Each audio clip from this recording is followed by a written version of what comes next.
length and frequency. Write the heading.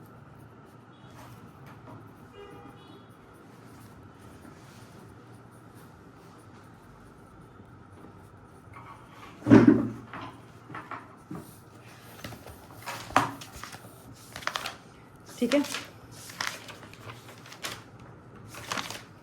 So how do we relate wavelength and frequency? Frequency आपका होता है 1/time period, पता है हमें.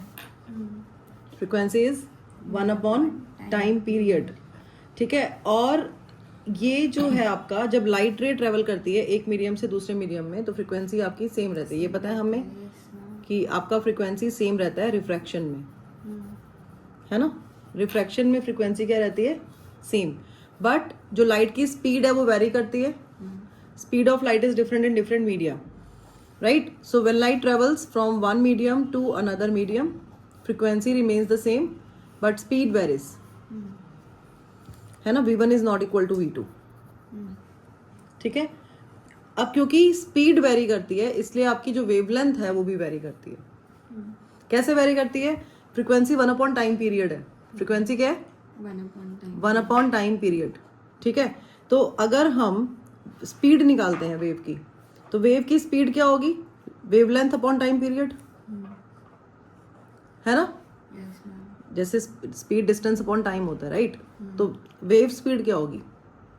Wavelength divided by time period. तो 1/t is new, तो ये आपका न्यू लैम्डा हो गया. अब because speed of light changes from one medium to another, hence wavelength will also change. It must be different, right. Now how do we write refractive index of any medium with respect to another medium? We just divide the absolute refractive indices of the two media, and we know that if the refractive index is greater, then their speed of light with greater refractive index in the medium with greater refractive index will be less, है ना. तो they are inversely related. So N2 by N1 is equal to V1 by V2. And because your V is new lambda, so nu is same. So we can write nu1 is equal to nu2 is equal to nu, है ना. nu भी लिख सकते हैं दोनों को. तो new lambda 1 divided by new lambda 2. So new cancel हो जाएगा और ये आपका आ जाएगा lambda 1 by lambda 2.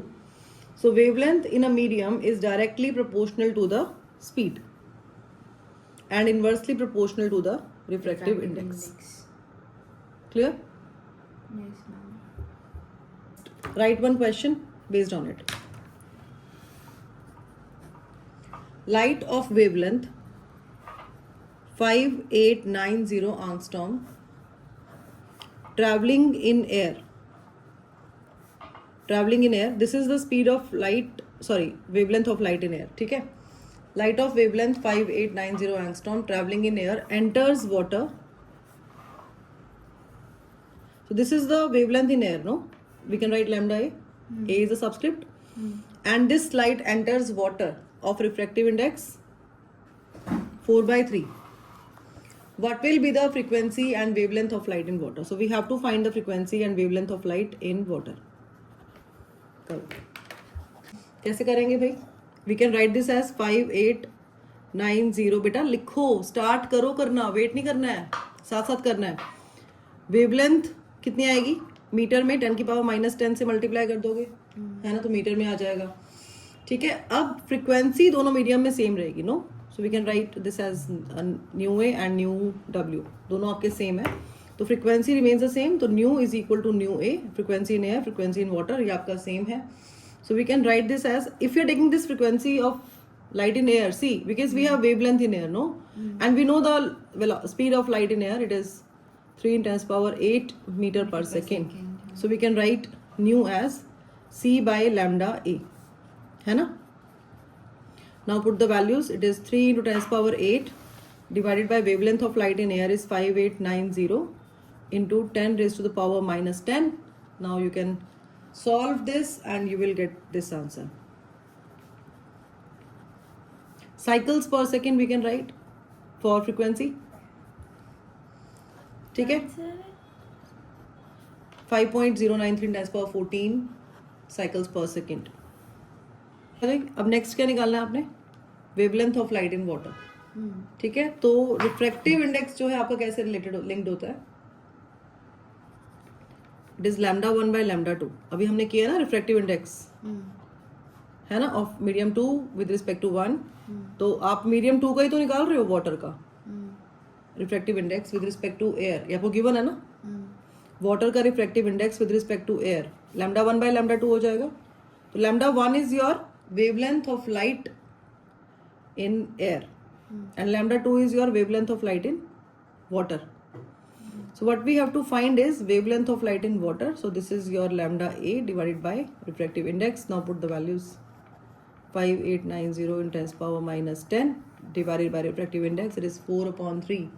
You can solve this and you will get 4417.5 into 10 power minus 10 meter, and in angstrom we can write 4417.5 angstrom.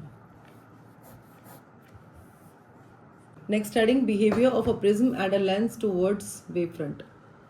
देखो prism में क्या होता है, ये प्रिज्म जैसे है ना. सो ABC इसको मार्क कर लेते हैं. ABC is a prism with small angle E on which a plane wave front KB is incident. देखो तो अब ये लाइट इंसिडेंट वेव है, तो इंसिडेंट वेव है ये, तो वेव फ्रंट कैसे बनेगा, प्लेन वेव फ्रंट बनेगा, राइट, बिकॉज पैरेलल है ना ये रेज. तो प्लेन वेव फ्रंट आपका ऐसे बनेगा, ये क्लियर. अब देखो, अब ये जो लाइट है ये इसमें प्रिज्म के अंदर गई है ना, और इसका पाथ चेंज हो जाएगा, डेविएट होगी अपने पाथ से. तो जो इसकी इस एज से निकल रही है वो ऐसे जाएगी, और जो ऊपर से निकल रही है वो बेंड होके ऐसे जाएगी, है ना. तो अब आपका जो वेव फ्रंट है, जो एमर्जेंट वेव है, उसका जो वेव फ्रंट बनेगा वो कैसे बनेगा, परपेंडिकुलर टू द रेज होता है ना, तो परपेंडिकुलर होगा तो ऐसे बनेगा. ठीक है, तो ये आपका LC एमर्जेंट वेव फ्रंट हो गया. इसको हम बोल सकते हैं ये इंसिडेंट वेव फ्रंट है.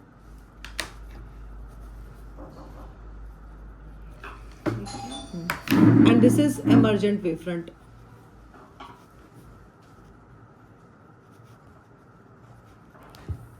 अब इसमें क्या है कि जो डिफरेंट पार्ट्स हैं, मतलब जो जैसे वेव जा रही है अगर, है ना, यहाँ से भी कुछ अगर जा रही है, बीच में से भी, हमने बीच वाला ड्रॉ नहीं किया है, तो इसमें क्या है कि different parts of the wave front travel different thickness of a glass prism. No, so maximum at the bottom, because यहाँ पे मैक्सिमम थिकनेस है प्रिज्म की, है ना, and minimum at the top, यहाँ मिनिमम है, राइट. तो अब स्पीड जो है लाइट की वो चेंज होती है. Speed of light is different in different media. तो यहाँ पे स्पीड अलग है, यहाँ पे स्पीड अलग है. ठीक है, हम टाइम को सेम रखते हैं. तो जितनी देर में आपकी जो लाइट है वो यहाँ से यहाँ जाएगी, उतनी देर में वो K से L चली जाएगी. समझ रहे हो आप, जितनी देर में आप, क्योंकि वेव फ्रंट आपका जैसे ये बन रहा है और ये बन रहा है ना, तो ये क्या डिस्कस किया था हमने प्रीवियस क्लास में कि पीछे से ऐसे सोल्जर्स मार्च करते हुए आ रहे हैं, तो बीच में डिस्टर्बेंस है, उसके बाद फिर मार्चिंग प्रॉपर हो रही है. तो ये जो है आपका ये वाला पोर्शन, ये ठीक है, जितनी देर में यहाँ से यहाँ पहुंचेंगे उतनी ही देर में आप KA प्लस AL कवर कर लेते हो. ठीक है, और लास्ट में आके ये दोनों, ये वाला पॉइंट और ये वाला पॉइंट, ये सेम फेस में हो जाएंगे आपके. ठीक है ना, तो इसको आपने अंडरस्टैंड करना है. तो speed of light in material of the prism is less than the speed of light in air, therefore emerging plane wave front जो है आपका वो ऐसे बना है. ठीक है, तो अब यहाँ पे क्या है, ये आपका KA प्लस AL है जो डिस्टेंस कवर किया, बिकॉज टाइम सेम लग रहा है. जितना टाइम यहाँ लग रहा है उतना ही टाइम यहाँ लग रहा है. तो T1 इज अ टाइम जिसमें आपका जो लाइट है वो B to C जा रहा है, and T2 is a time जिसमें आपकी लाइट जो है वो K से L जा रही है, मतलब वो KA प्लस AL कवर कर रही है, और B to C में वो BC कवर कर रही है. टाइम सेम है आपका, T1 is equal to T2. Time क्या होता है आपका, डिस्टेंस अपॉन स्पीड, है ना. टाइम क्या होता है, डिस्टेंस अपॉन स्पीड. ठीक है, तो टाइम क्या होता है, डिस्टेंस अपॉन स्पीड. तो डिस्टेंस क्या है आपका, KA प्लस AL, है ना. तो KA plus AL divided by speed of light in air.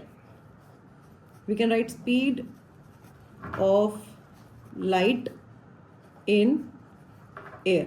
ठीक है, ऐसे ही यहाँ पे लिखेंगे हम BC, distance upon speed, speed of light in glass you can write, or in prism, है ना, in prism material we can write.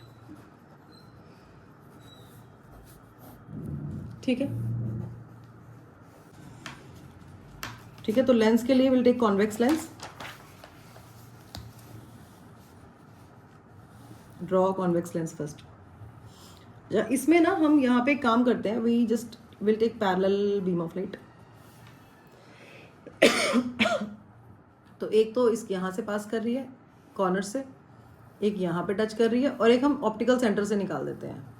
ठीक है, तो जो ऑप्टिकल सेंटर वाली है वो तो स्ट्रेट चली जाएगी, और जो एजेस वाली है वो कन्वर्ज करेगी. नो,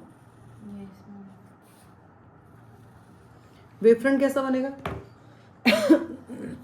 सॉरी, वेवफ्रंट, इसका प्लेन वेवफ्रंट बनना है तो एक काम करो, यहाँ पे बनाओ बिल्कुल टच करता हुआ इसके साथ, and let this point be A, this point be P1 and this point be B. ये जो आपके कॉर्नर्स हैं इसको XY ले लेते हैं हम, और इधर बिकॉज ये कॉन्वर्ज कर रहा है आपकी लाइट रेज ना, तो यहाँ पे हम कॉन्वर्जिंग आपका जो है वेव फ्रंट ऐसा बनेगा. नहीं, ठीक है, तो A डैश और B dash and let this point be P2. So AB is the plane wavefront incident on the convex lens XY, and different portions of this wavefront have to travel through different thickness of the lens before emerging out. So being maximum at the center and minimum at the edges. So light travels slower in the lens, ठीक है, as compared to air. Therefore refracted wavefront is converging spherical wavefront A dash P2 B dash, क्योंकि यहाँ पे light slow हो गई. अब जितने time में लाइट आपकी AX प्लस X से कवर कर रही है, उतने ही टाइम में P1 P2 कवर कर रही है, उतने ही टाइम में आपकी BY और प्लस YB कवर कर रही है. तो अगर इस टाइम को हम लेते हैं T1 and let this take this time as T2 and this time as T3, तो आपका T1 is equal to T2 is equal to T3 है. तो T1 क्या है? बेसिकली आपका T1 है आपका A टू A डैश, और T2 क्या है आपका P1 टू P2, और T3 है आपका B टू B डैश. ठीक है, तो बिकॉज टाइम आपके इक्वल है ना, तो डिस्टेंस अपॉन स्पीड दोबारा कर सकते हैं हम. तो T1 आपका क्या है? एयर में है, तो पहले हम डिस्टेंस लेंगे AX plus X A dash divided by speed of light in air is C. You can write C if you want to. And P1 P2 speed of light in the lens material we can write, है ना, जो भी आपका lens का material है उसमें light की speed कितनी है वो आपकी उसको डिवाइड कर दोगे. और नीचे क्या आएगा आपका? BY plus Y B dash divided by speed of light in air again. So we can write like this. Superposition principle नाम तो सुना ही होगा.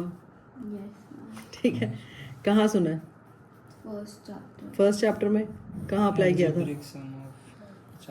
फोर्सेस में, इलेक्ट्रिक फील्ड में भी था, फिर उसके बाद इलेक्ट्रिक पोटेंशियल में भी था सुपरपोजिशन प्रिंसिपल, है ना. अब ये जो सुपरपोजिशन प्रिंसिपल है, ये इसमें हम क्या फाइंड करेंगे? इसमें हम फाइंड करेंगे रिजल्टेंट ऑफ 2 और मोर वेव मोशंस.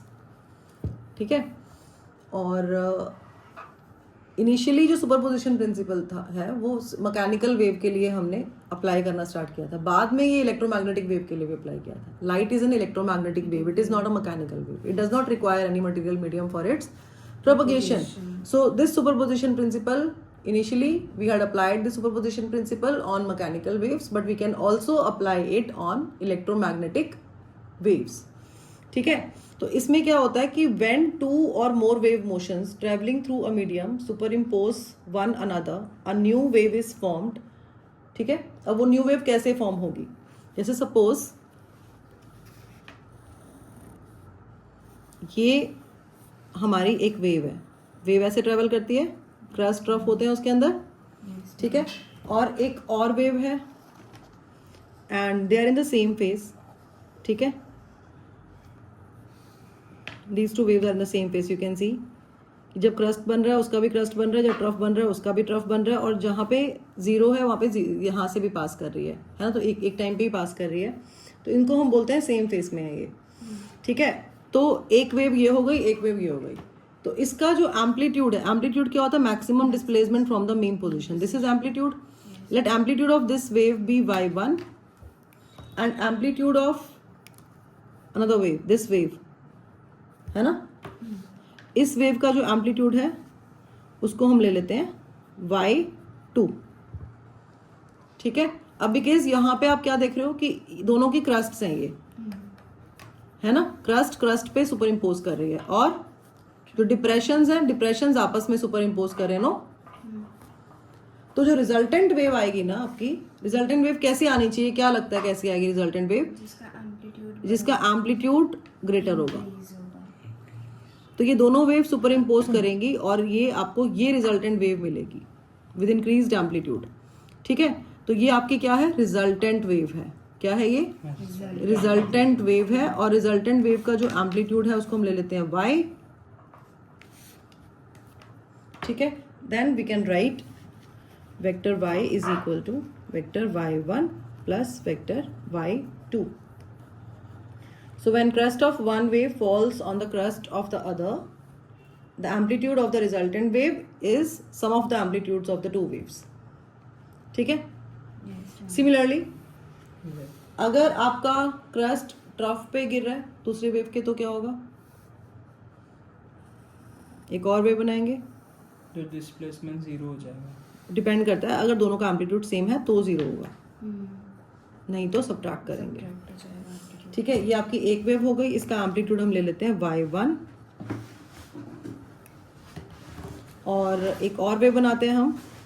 देखो अब इसका एम्पलीट्यूड मैं पहले से ही कम बना रही हूँ क्योंकि मुझे इनको जीरो नहीं करना है, ठीक है। अब क्या हो रहा है?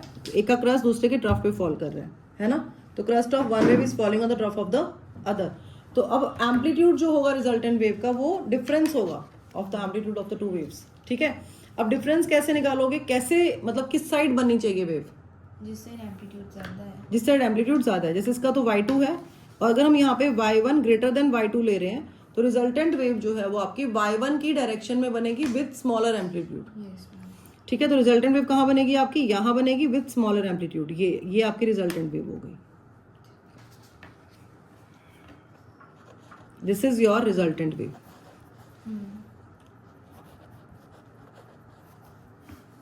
और रिजल्टेंट वेव का जो एम्पलीट्यूड है वो हमने ले लिया y, ठीक है। तो आपका जो वेक्टर y है वो आ जाएगा y1 minus y2।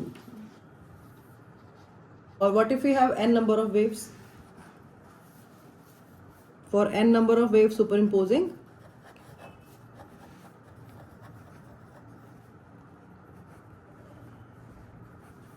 We can write vector y एज, अगर n नंबर ऑफ वेव्स हैं तो सबको ऐड कर दोगे, सबके एम्पलीट्यूड्स को ऐड करके you will get the resultant wave.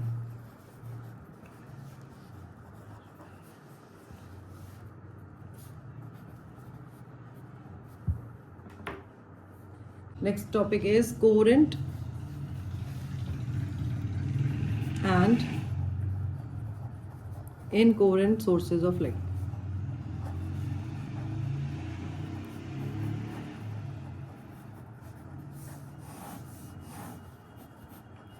ये थियोरेटिकल टॉपिक है आपका।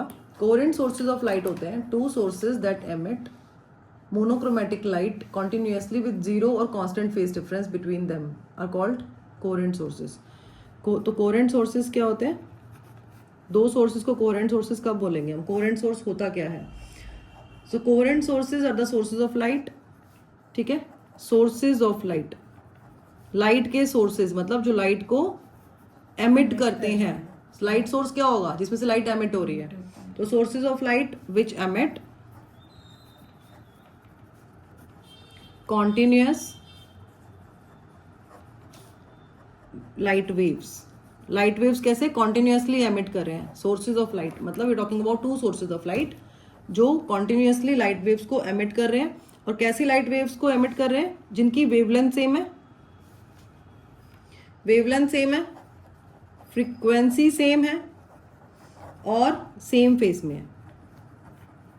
कोहेरेंट सोर्सेज को ही सुपर इम्पोज करवा सकते हैं ना हम इजीली, है ना, जो सेम फेस में होंगे वो इजीली सुपर इम्पोज हो जाते हैं, है ना। तो and in the same phase और having a constant phase difference और having a constant phase difference are called coherent sources of light. ठीक है, अच्छा इसका मतलब क्या होता है कि कांस्टेंट फेस डिफरेंस है या सेम फेस में है?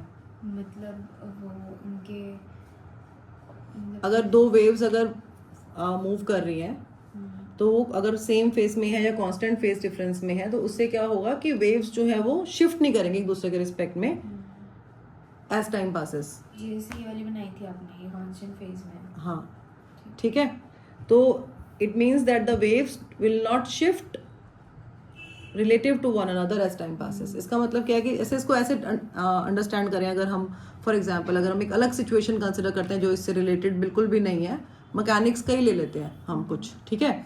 अगर हम दो कार्स कंसिडर कर रहे हैं, ठीक है, तो हो सकता है वो दोनों कार्स पैरेलल मूव कर रही हो और सेम स्पीड से मूव कर रही हो, तो दोनों कार्स एक दूसरे के रिस्पेक्ट में क्या होंगी, रेस्ट पे, है ना, एक दूसरे के रिस्पेक्ट में रेस्ट पे होंगे ना, क्योंकि दोनों एक ही स्पीड से मूव कर रही हैं सेम डायरेक्शन में। अगर सपोज इसकी स्पीड 30 किलोमीटर पर आ रहा है और इसकी भी स्पीड 30 किलोमीटर पर आ रहा है और ये पैरेलल मूव कर रही है एक दूसरे के साथ, तो एक दूसरे के रिस्पेक्ट में ये रेस्ट पे हैं, है ना, तो ये सेम फेस हो गया। ठीक है, सेकंड आपका होता है, इसको अंडरस्टैंड करेंगे हम जैसे हम सेम फेस को अंडरस्टैंड करते हैं, जिसमें आपका क्रस्ट क्रस्ट पे और ट्रफ ट्रफ पे फॉल करता है, ये सेम फेस है ना। अच्छा, अब एक और सिचुएशन कंसिडर करते हैं कि एक गाड़ी और है जो पीछे से आ रही है, ठीक है, और उसकी भी स्पीड 30 किलोमीटर पर आ रही है, लेकिन इन दोनों के बीच में कुछ डिस्टेंस है, फिक्स डिस्टेंस। तो अगर ये दोनों सेम स्पीड से एक दूसरे बैक टू बैक मूव कर रहे हैं तो ये जो एक्स डिस्टेंस इन दोनों के बीच में है ये कभी भी चेंज नहीं होगा, हमेशा सेम ही रहेगा, क्योंकि ये भी 30 की स्पीड से जा रही है, ये भी 30 की स्पीड से जा रही है ना। लेकिन अगर इस गाड़ी की स्पीड हम कम ज़्यादा करेंगे तो एक्स डिस्टेंस भी कम ज़्यादा अकॉर्डिंगली चेंज होता रहेगा, है ना।